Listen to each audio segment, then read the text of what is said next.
আপনি যেহেতু হিন্দু, সালমান খুরশিদ বলেছে হিন্দু যারা তারা আতঙ্কবাদী এবং আইএসআইএস এবং বকো হারামের মতো টেররিস্ট।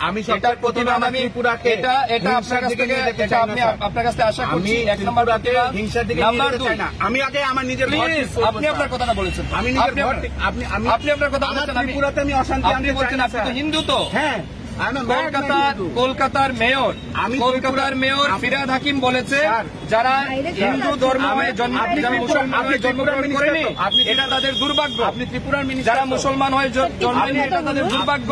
আমি চাইছি আপনি কংগ্রেস কর্মী হিসেবে এটা প্রতিবাদ 100 বার। ঠিক আছে, ত্রিপুরা রাজ্য আমি কংগ্রেস বলছি যে অন্যদের সহযোগিতায় যেভাবে আতঙ্কবাদী টেররিস্টরা ঢুকছে এটা প্রতিবাদ করা আপনারা ঢুকাচ্ছে। ওকে, চলো, থ্যাংক ইউ। আপনার পরে দেখা হবে। আর কবে পলিটিক্যালি ডিবেট করবে আমার সাথে? ঠিক আছে, পলিটিক্যালি কবে ডিবেট করতে চাও বসবে। কেমন কংগ্রেসের ইতিহাস কি, বিজেপির ইতিহাস কি, সবাই জানে কংগ্রেসের ইতিহাস কি। মাথায় রাখবে 1946 সালে কংগ্রেস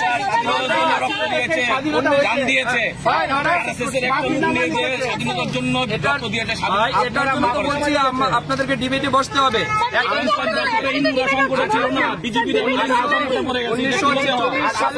1946 সালে বিজেপি ছিল না, আরএসএস ছিল না, মারা গেছে।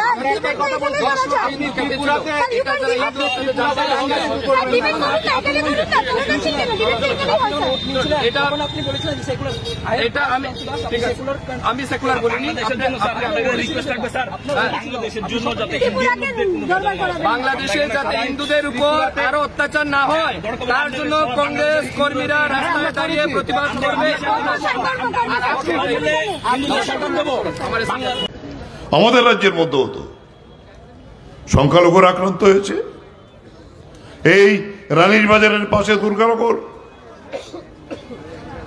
গন্ডাছড়া,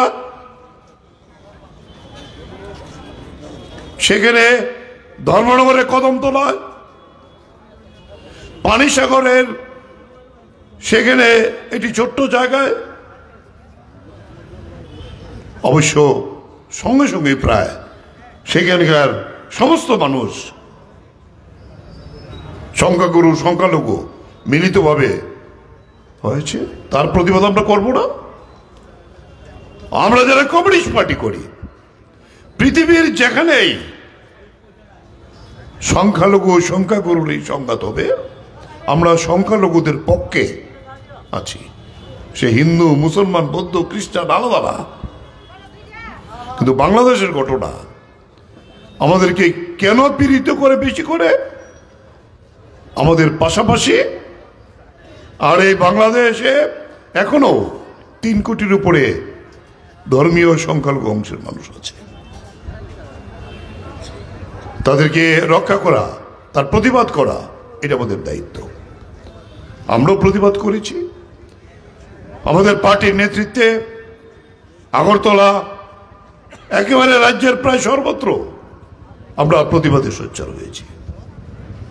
কিন্তু ইদানিং কয়েকদিন যাবৎ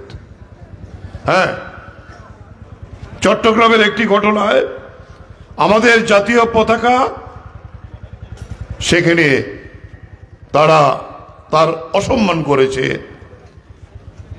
এটা ভারত সরকার প্রতিবাদ করেছে, আমরা সকলের প্রতিবাদ করেছি। এটা মানা যায় না।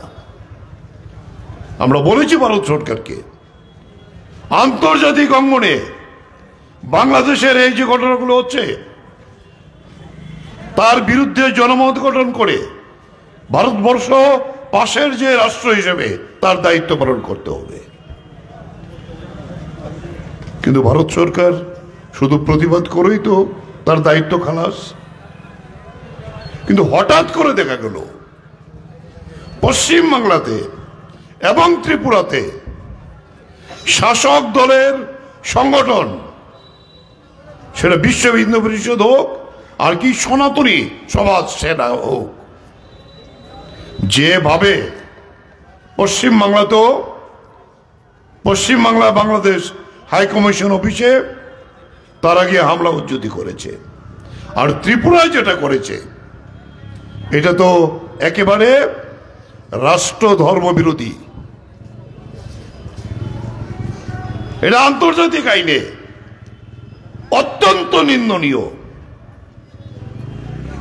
প্রতিনিধি যেতেই পারে, কথা বলতেই পারে, সেখানে গিয়ে পুলিশকে সামনে রেখে বাংলাদেশের জাতীয় পতাকা নামিয়ে পুড়িয়ে ফেলা। কাকে সাহায্য করছে? আমাদের পতাকা লাঞ্ছিত হয়েছে, আমরা প্রতিবাদ করব, কিন্তু আরেকটা দেশের জাতীয় পতাকা এইটাকে অবমাননা করার অধিকার কে দিল? এই ঘটনাটি কি হলো শেষ পর্যন্ত? রাজ্যের মুখ্যমন্ত্রী, ওনার প্রতিবাদ ছোট, ভারত সরকারকে বাংলাদেশের কাছে ক্ষমা চাইতে হয়েছে। এটা ভুল হয়েছে, ক্ষমা চাই আমরা, এই ঘটনা আর ঘটবে না। এখন প্রকারান্তরে গোটা পৃথিবীতে এই আগরতলা ত্রিপুরার নাম আজকে কলিমালিপ্ত করেছে এই শাসক দলের এই সংগঠনগুলো। আমরা শুনেছিলাম সাংবাদিক বন্ধুদের করে একজন মন্ত্রী মহাশয় নাকি বলতে গিয়ে বলেছেন, কেন জাতীয় পতাকা পরালো? কি ক্ষোভ থেকে?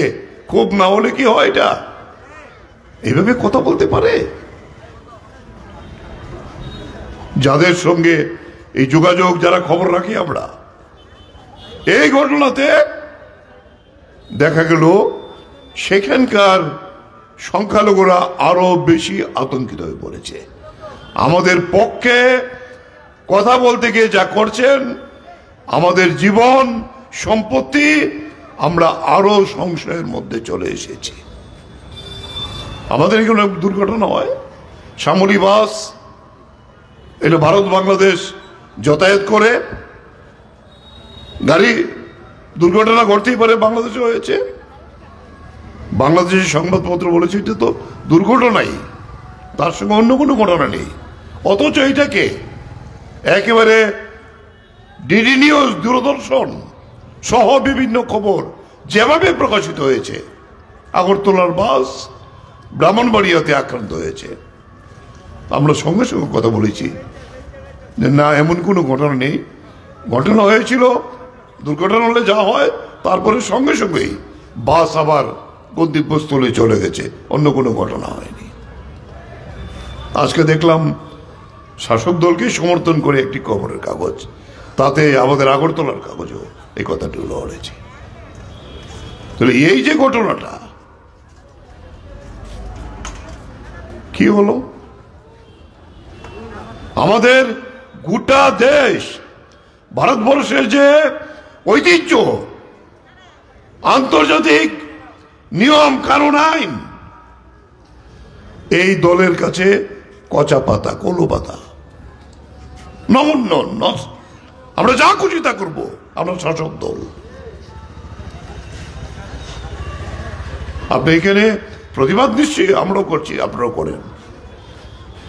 এই প্রতিবাদ সারা পৃথিবীতে করা হোক, বাংলাদেশকে কোনটা করা হোক, কিন্তু যে পদ্ধতিতে করা হচ্ছে, এই পদ্ধতিতে আমাদের সম্মান বাড়েনি, বরঞ্চ সেখানকার সংখ্যালঘুরা আজকে আরো বেশি আতঙ্কিত হয়ে পড়েছে এই ধরনের ঘটনাতে।